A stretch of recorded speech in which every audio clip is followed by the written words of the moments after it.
Assalamualaikum warahmatullahi wabarakatuh.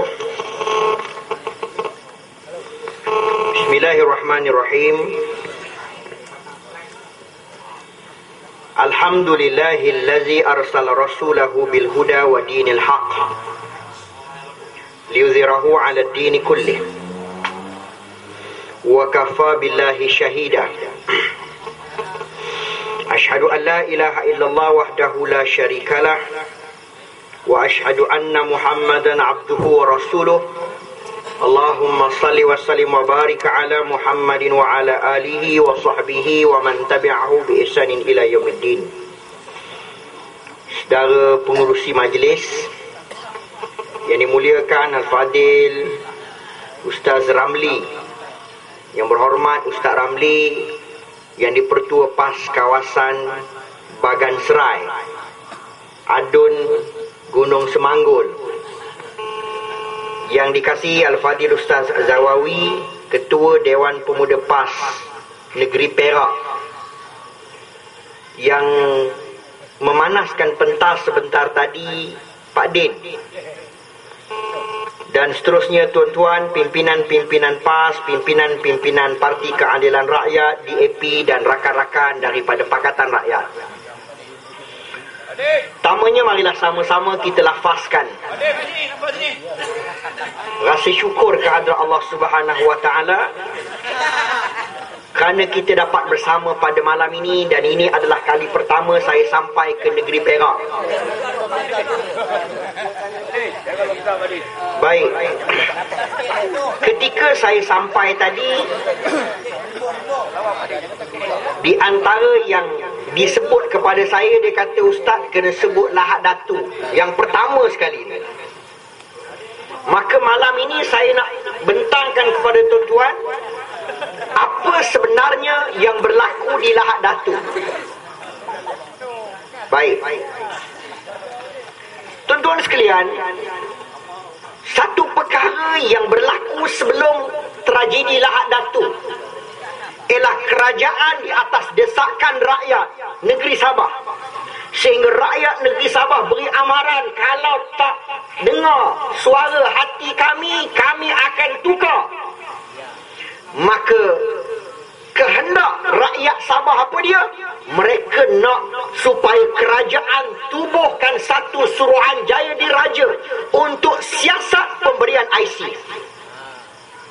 Maka pada bulan Jun 2012, Suruhanjaya Diraja ditubuhkan, dipengerusikan oleh Stephen Shim, hakim, seorang bekas hakim di Sabah. Baik, saya sebut pada tuan-tuan, nasib baik ada Suruhanjaya ni. Kalau tak ada Suruhanjaya ni, apa yang berlaku dalam kes Lahad Datu ni kita tak tahu cerita. Tapi hari ini oleh kerana Suruhanjaya ini telah bersidang beberapa bulan, saksi-saksi dipanggil untuk beri keterangan. Di antara dapatan daripada Suruhanjaya ini, saksi mendedahkan, tuan-tuan sekalian, Suruhanjaya bertindak, panggil kementerian, panggil bahagian statistik dan sebagainya. Ini antara yang perlu saya sebut pada tuan-tuan.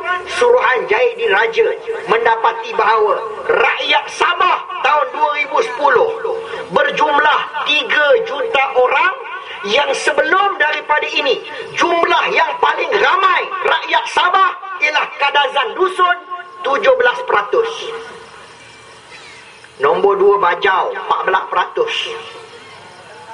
Tapi 2010 sangat menggemparkan. Yang warna coklat tu, 27%. Tuan-tuan sekalian, siapa dia rakyat Sabah ni yang dapat IC ni, 27% ni, 867,000 ni siapa dia? Pendatang Islam Filipina dan Indonesia. Pendatang Filipina dan Indonesia dapat IC dalam projek yang dilancarkan pada tahun 1990 sehingga 1994 bagi tujuan menjatuhkan kerajaan PBS. Tuan-tuan, di antara saksi, hari ini dituduh macam Ketua Pemuda sebut tadi, Anwar Ibrahim, dalam Lahad Datu. Sekarang ni apa sahaja Anwar Ibrahim.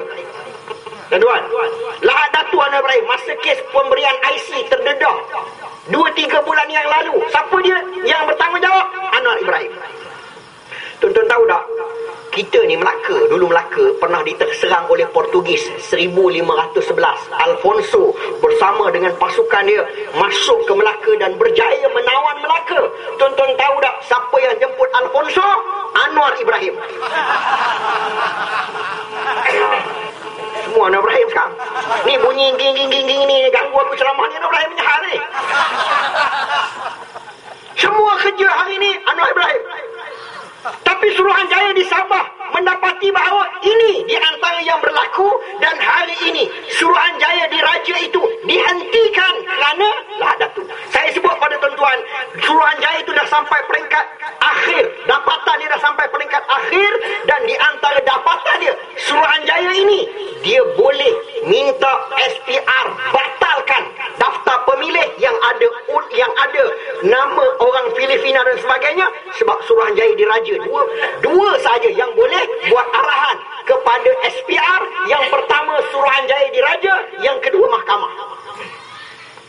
Jadi hari ini saya yakin dan percaya Suruhanjaya yang dipengerusikan oleh rakyat Sabah tu, Stephen Shim tu, dia akan keluar arahan pengundi-pengundi yang diberi IC segera kena buang daripada daftar pemilih. Saya yakin itu antara keputusan yang akan dibuat. Tapi hari ini Suruhanjaya itu terpaksa dihentikan, dan kalau berlaku pilihan raya, apa sahaja keputusan tak boleh dibuat.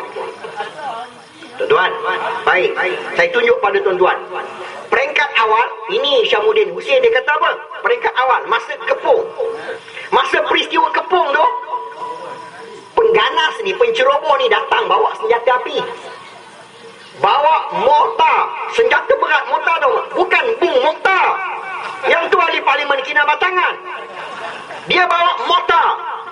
Dia masuk ke Lahad Datu. Kita terkejut masa tu. Kita tanya pada kerajaan, siapa ni yang masuk dengan senjata berat? Isyamuddin kata, usah layan kabar angin, kumpulan lelaki ceroboh Lahad Datu bukan pengganas. Isyamuddin sebut, tuan-tuan, dia kata bukan pengganas. Yang ni yang kita kata sandiwara ni peringkat awal. Tian Chua sebut sandiwara yang ni. Tian Chua kata sandiwara sebab apa? Sebab masuk dengan senjata berat, Kepung masuk kampung menceroboh. Tiba-tiba kerajaan kata, ini bukan penceroboh, ini bukan pengganas. Penceroboh ini bukan pengganas. Lalu Tian Chua pun kata, kalau macam tu sandiwara lah ni. Orang masuk dengan senjata bukan pengganas lagi. Selepas 4 hari ucapan Tian Chua yang kata sandiwara, selepas 4 hari barulah pertempuran berlaku yang mengorbankan beberapa nyawa anggota keselamatan kita. Barulah ucapan Tian Chua itu diambil dan dimuatkan dalam surat khabar selepas pertempuran berlaku. Tuan-tuan, baik, ini antara orang yang mendedahkan projek IC di Sabah, namanya Siti Aminah Mahmud. Dia bersama dengan 27 orang. Apa kerja dia? Ambil nama, berkempen. Tugas saya, kempen, urus projek IC. Kalau sudah siap, hantar ke kawasan berkenaan, yang di kawasan kampung. Purata saya dan rakan-rakan, keluarkan IC itu. Dia kata tidak kurang daripada 500,000 dalam tempoh 5 tahun. Kumpulan dia 27 orang ni. Dia kata kawasan yang paling banyak ialah Tawau, Sandakan, Lahad Datu, Kota Kinabalu, Sampurna. Ini semua kawasan-kawasan yang hari ini pihak keselamatan Kepung. Tuan-tuan, Siti Aminah 27 orang bersama dengan rakan-rakan dia terlibat dengan projek IC. Cuma selepas tahun 1994 projek IC ini ditamatkan kerana kota telah mencukupi. Ada di kalangan rakan-rakan Siti Aminah ni, dia buat bisnes pula, jual IC, pendapatan sebulan 60,000, 70,000 sebulan. Akibatnya kerajaan tak boleh kawal. Asalnya projek itu terancang. Kemudian tahun 1994 ada ambil kesempatan, projek jadi kelang kabut. Sehingga satu IC ada 20 nama di Sabah. Hak yang satu IC dua nama ni berlambak ah. Hak yang 20 nama pun ada. bila keadaan dah kelam kabut begitu, maka orang-orang yang berniaga ini ditangkap oleh kementerian, oleh kerajaan bersama dengan 27 yang tak berniaga pun semua diborong, ditahan di bawah Akta Keselamatan Dalam Negeri, dan salah seorang yang ditahan di bawah ISA ialah Siti Aminah Mahmud. Kenapa tahan bawah ISA? Kenapa tak bicarakan di mahkamah? Siti Aminah kata kalau dibicarakan di mahkamah, bukan saja projek perniagaan mereka akan didedah, tapi projek yang berlaku sebelum mereka berniaga, yang bagi IC pada rakyat Sabah, pendatang Islam Filipina, juga akan didedahkan oleh kami. Maka mereka ditahan 2 tahun dalam ISA. Tuan-tuan, ini bukan saya cakap ni, keterangan dia. Baik, kita ambil contoh. Ni, lelaki Filipina mengaku beli my card palsu. Hari ni di Sabah, hak dapat my card satu hal. Hak yang buat my card palsu melalui projek tadi hak meniaga tu, itu pun satu hal yang lain. 2 masalah yang lain ni. Satu masalah IC yang dikeluarkan 90-94 melalui projek terancang. 95-96 melalui perniagaan. Orang-orang yang tertentu tu berniaga pula. Baik, kita ambil contoh ni, IC palsu ni. Lelaki Filipina mengaku di mahkamah depan Magistrate Nur Hamizah Sharifuddin. Siapa lelaki ni? Hasanuddin Manna. Maknanya dia mengaku IC saya ni IC palsu, saya beli melalui orang sekian-sekian. Baik, tuan-tuan tengok Hasanuddin Manna. Kita ambil nombor kad pengenalan dia, kita masukkan dalam semakan daftar pemilih SPR dengan IC palsu itu. Kita masukkan dalam daftar pemilih SPR, maka nama Hasanuddin Manna ini 741029125463, dia adalah pengundi di Don Karambunai, Parlimen Sepanggar, Sabah. Dengan IC palsu, dia boleh daftar pemilih dan dia merupakan pengundi di Sabah. Hak jenis Hasanuddin Manna ini beratus ribu di Sabah. Tuan-tuan, projek itulah sekarang ni sedang dibawa ke Semenanjung. Yang kita duk cerita IC diberi pada pendatang Myanmar, Kemboja dan sebagainya. Ini projek yang cuba dibawa di Sabah, yang pernah dibawa di Sabah, dibawa ke Semenanjung hari ini. Baik, dalam Suruhanjaya itu, tuan, saya ambil maklumat Suruhanjaya ini. Nama 2 penama yang disebut terlibat dalam projek IC. Saksi-saksi yang memberi keterangan sebut, dia kata yang terlibat dalam projek IC untuk menjatuhkan kerajaan PBS ini ialah Menggak Junid dan juga Dato' Aziz Samsudin. Aziz Samsudin masa tu dia adalah setiausaha politik Dr. Mahathir. Kemudian Menggak Junid masa tu timbalan Menteri Dalam Negeri. Dia, diorang terlibat. Dialah yang turun ke Sabah, beri taklimat, panggil, dan saksi menyebut peringkat awal kami bangkang. Kami marah. Kami kata kenapa nak bagi pada pendatang? Mereka berdua, ni cerita saksi ni, saksi kata mereka berdua ini kata projek ini mendapat restu daripada Dr. Mahathir. Tersebutlah nama dia dalam Suruhanjaya Diraja ni. Bagi IC pada makhluk-makhluk asing itulah, pendatang asing lah. Baik, bila nama Dr. Mahathir disebut, wartawan pergi tanya Dr. Mahathir. Tuan tahu apa Dr. Mahathir jawab? Dia mengaku, Dr. Mahathir mengaku, saya baca, saya quote dia punya kenyataan. Apa dia? Tengku Abdul Rahman lebih teruk dari saya. Dia bagi kerakyatan kepada 1 juta orang tanpa pemeriksaan teliti. Saya 0.5 juta aja. Dia main macam budak-budak lah. Kan? Dia kata saya 0.5 juta, Tengku Abdul Rahman 1 juta. Dia kata saya tidak nafikan pembabitan saya di Sabah. Dr. Mahathir kata saya tak nafikan, tapi Tengku beri 1 juta kerakyatan di Semenanjung. Selepas merdeka, tiada siapa pertikaian. Kenapa apa yang dia, yakni Tengku buat tak salah, dan apa yang saya buat ni salah? Kenapa? Dia kata kalau nak siasat saya kerana beri IC, siasatlah Tengku. Kawan tu dah mati dah, disuruh siasat. Kalau kita nak siasat Tengku, boleh tubuh Suruhanjaya siasat Tengku untuk bagi kerakyatan, bagi IC kepada orang-orang yang pernah datang sini. Kalaulah Suruhanjaya itu ditubuhkan, siasat dengan bapa Dr. Mahathir sekali kita tarik kerakyatan.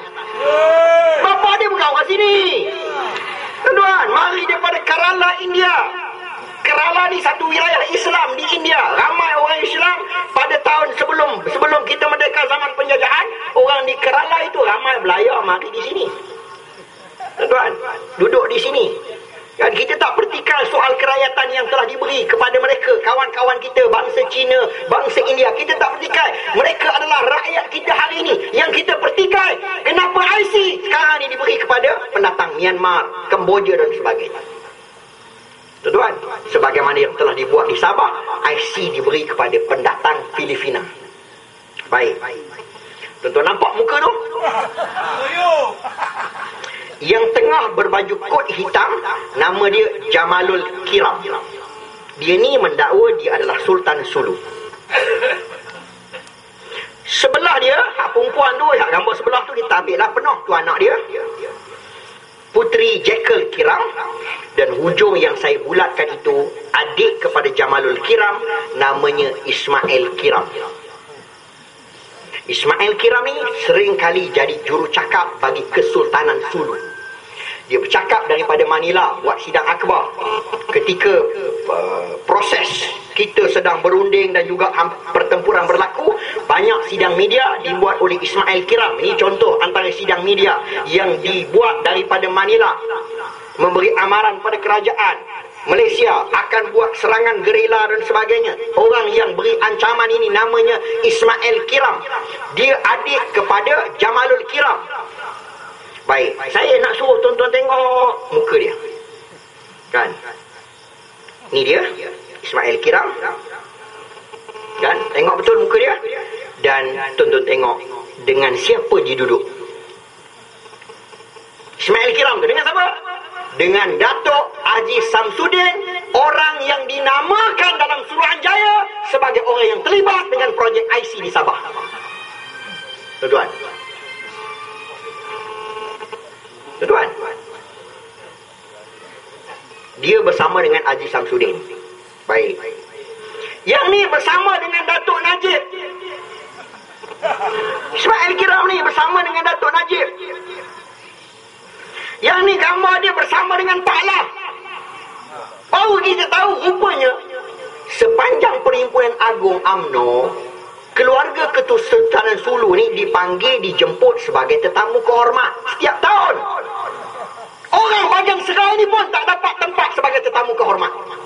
UMNO sinilah. Adalah kursi khas disediakan untuk orang Bagan Serai. Tak, naik bas berempek-empek, duduklah atas lantai. Tapi mereka yang hari ini menjadi pengganas, tembak askar kita, tembak polis kita, mereka ini dapat layanan istimewa daripada kerajaan UMNO Barisan Nasional. Tuan-tuan, ini bersama dengan Syafi'i Afdal yang dah tak afdal dah. Jadi malam ini saya nak tanya, berdasarkan dengan gambar yang saya tunjukkan ini, kita nak tanya pada pemimpin UMNO, apa hubungan kamu dengan pengganas Sulu? Jangan main tuduh Pakatan Rakyat terlibat. Hari ini tidak ada satu gambar ke pun pemimpin Pakatan Rakyat bersama dengan pengganas Sulu. Yang ada gambar Anwar Ibrahim dengan Nur Mishwari. Nur Mishwari ialah orang yang minta wilayah otonomi Mindanao. Yang ni ialah orang yang menuntut Sabah itu sebagai wilayah dia. Mereka inilah pengganas. Mereka inilah penceroboh. Mereka inilah yang menembak askar kita. Tapi mereka ini juga ada hubungan yang rapat dengan pemimpin UMNO. Tuan-tuan, ni pemimpin UMNO Perak ni dia kena jelaskan. Ni, apa hubungan kamu dengan pengganas Sulu ni? Kamcing sangat ni. Tuan-tuan. Dia main tuduh-tuduh rupanya. Ni satu lagi. Yang ni namanya Azimuddin Kiram. Tu hak dalam gambar. Azimuddin Kiram ni ialah orang yang duduk, yang bukan duduk, maknanya dia memimpin pasukan penceroboh. Sekarang ni kerajaan sedang buru dia, polis sedang buru dia. Ada yang maklumat kata dia masih duduk dalam negara, ada maklumat kata dia dah lari ke Filipina. Kan? Siapa Azimuddin ini, tuan-tuan? Bila kita cek dalam Perkhidmatan Awam Sabah, Senarai Kaki Tangan 1975, kan, kumpulan pengurusan dan iktisas, kumpulan kerja dan separa iktisas, kita dapati bahawa maklumat Azimuddin Kiram ini, Datuk Azimuddin Kiram, nampak? Agimuddin Kiram ialah bekas penolong pegawai tadbir di Kudat, Sabah. Ni yang memimpin pasukan penceroboh hari ini, yang menjadi komando, yang buat arahan di Sabah hari ini. Dia ni bekas kepada ADO di Kudat. Rekod dia ada, Datuk Agimuddin Kiram tu. Tuan-tuan, ini yang berlaku hari ini.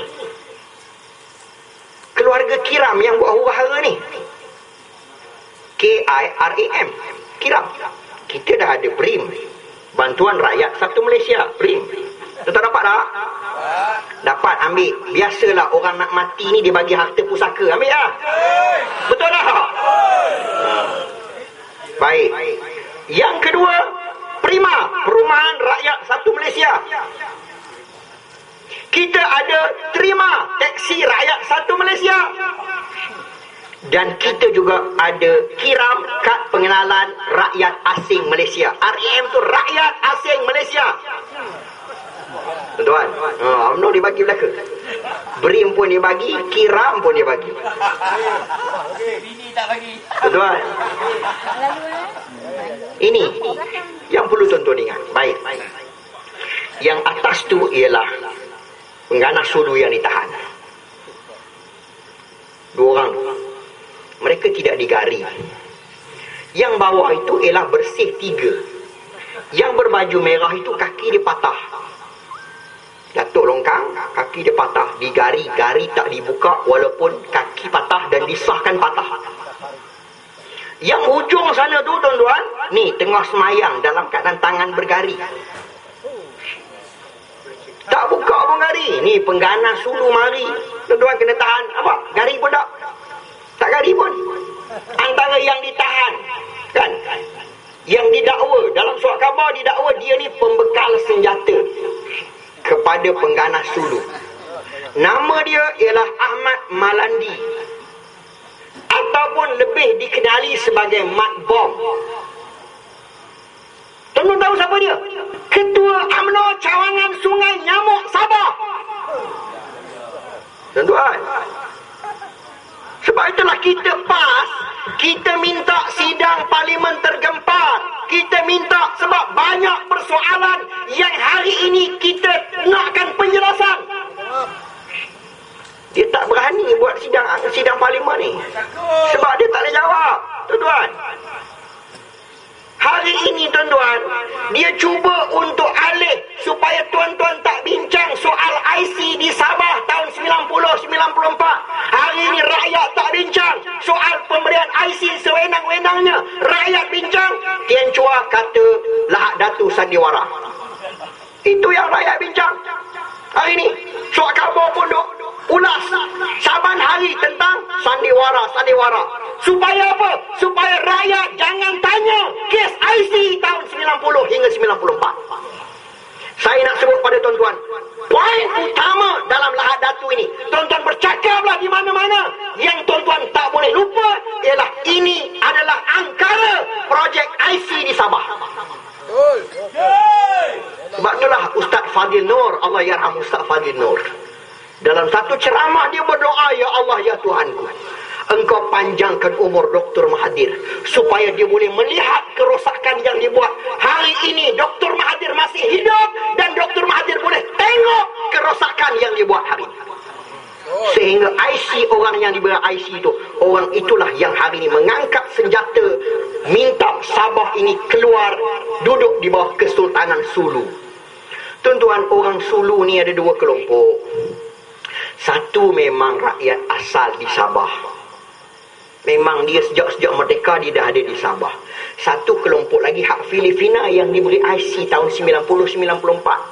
Hari ini akibat daripada pemberian IC itu tak boleh kenal dah mana penduduk asal, mana penduduk yang darat datang daripada Filipina. Tak boleh kenal dah. Macam kita lah, tuan-tuan. Kita boleh kenal rakyat kita di kalangan orang Jawa, orang Banjar. Sebab apa boleh kenal? Sebab tak ada projek IC pada masyarakat Banjar dan Jawa selepas merdeka. Jadi kita nampak lah ni, rakyat kita lah ni. Tapi di Sabah tak boleh kenal dah. Tuan-tuan, mana satu hak Sulu asal betul, mana satu Sulu yang dapat IC, tak boleh kenal dah. Muka sama. Tuan-tuan, Ini yang berlaku, yang mesti rakyat tahu.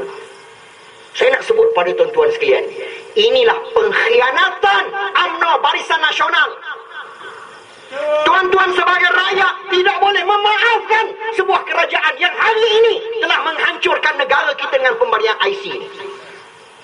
Tuan, polis yang ada malam ni rakam. Tuan, rakam. Dan saya nak beritahu kawan-kawan saya polis, selepas saya ceramah di Pahang, dia mari, Ustaz, kami tunggu BN jatuh, lepas tu kami tangkap seorang-seorang. Hari ini kami tak boleh nak tangkap sebab mereka berada di puncak kuasa. Kita tunggu dia jatuh. Sebab itulah UMNO Barisan Nasional, dia takut jatuh, dia takut tumbang, takut kalah. Sebab apa? Kalau dia kalah, tuan-tuan yakin dan percaya, seorang demi seorang akan masuk penjara. Kerana ni antara projek. Tuan, Dr. Mahathir sampai hari ni dia pun heran, pasal apa aku tak mati lagi? Kan? Menang Pakatan Rakyat, boleh sakit aku, biar aku mati cepat. Tuan, ini yang berlaku. Baik. Jadi projek IC ni, Lahad Datu ni ialah projek IC. Kita jangan bicara soal lain. Orang mari tanya kita apa cerita Lahad Datu, tuan-tuan jawab, ini projek IC Dr. Mahathir 90-94. Itu poin dia. Ini yang perlu kita bercakap di kedai kopi diam dia. Tuan-tuan kena sebut, ini projek IC. Terimalah padah kerana bagi IC pada pendatang. Tuan-tuan, kita orang Sulu ni macam orang Melayu. Orang Melayu kita ada sultan dan kita taat setia pada sultan kita. Orang Sulu pun, tuan-tuan, walaupun kerajaan bagi IC kat dia, dia pun ada sultan yang dianggap sebagai sultan dia, Sultan Sulu. Taat setia dia kepada Kesultanan Sulu dia. Walaupun dia dapat IC Malaysia. Bila Sultan Sulu kata, kita nak ambil Sabah, mereka yang taat setia pada Sultan Sulu kata, ya, kami setuju. Kita yang terima padahnya. Saya tengok, tuan-tuan, orang Sabah yang terpaksa tinggal rumah, duduk di pondok yang buruk, makan tak tentu dan sebagainya. Kita jadi kesian. Menangis, mengalir air mata tengok anak-anak beritahu, mak lapar. Kenapa? Kerana kampung mereka dikepung, mereka hidup tak tentu hala. Ini semuanya kerja UMNO ni. UMNO nak masuk Sabah, nak tumbangkan BBS, dia sanggup gadaikan kewarganegaraan Malaysia.